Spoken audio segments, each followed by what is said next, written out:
helping the Iraqis rise above the sectarian divide is an important mission for everybody who can provide such assistance. When we say that nobody should interfere in the internal affairs of Iraq, we specifically include Iran in that regard, because any interference on the part of Iran in favor of one side over the other would only inflame the situation even further. Let's talk about where Iraq stands on this and then where you stand on Iraq. This week, the Iraqi Prime Minister accused Saudi of backing ISIS militants. And I quote, he said, "The Saudi government must bear responsibility for the serious crimes committed by these groups." Your response to that? This is a reckless statement by somebody who has been the main factor in establishing the sectarian divide in Iraq. It is almost funny if it were not serious, because Saudi Arabia is at the forefront of combating terrorism. Saudi Arabia is one of the few countries that have declared ISIS as a terrorist organization and has specifically prohibited any assistance that can be provided by anybody to ISIS. So coming from Mr. Maliki, that's very ironic.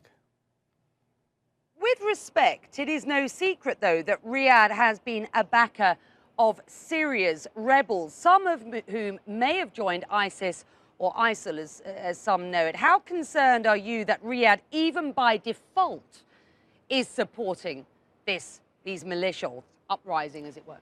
No, we have a very clear stand against the terrorist organizations, including ISIS, including Jabhat al-Nusra, and others. And we are extremely careful in terms of whatever support that we provide, that it must be directed to the Syrian people and not to the terrorist organizations. Any allegations to the contrary are simply misleading and are intended to confuse the situation and distract attention from the main reasons for that. If ISIS's aim is to dismantle existing borders among Sunni states and demolish what are prevailing power structures, waging a regional, if not global, jihad, I guess you would agree with me that it is understandable that other international and regional leaders are getting involved here, at least so far as the narrative is concerned. What will Riyadh do to prevent this spill from Iraq and Syria at present? And what is your message this hour tonight, given what Kerry's been saying in Cairo, to the United States?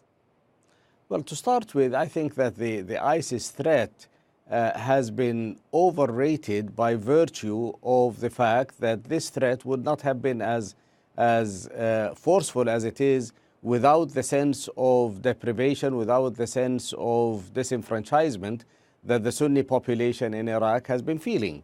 There is no way that a few thousand fighters could have overrun a big city like Mosul or other cities if there was no fertile ground of discontent already there that had helped these people move forward. The government should not be a facade for a victorious faction, whoever that faction might be.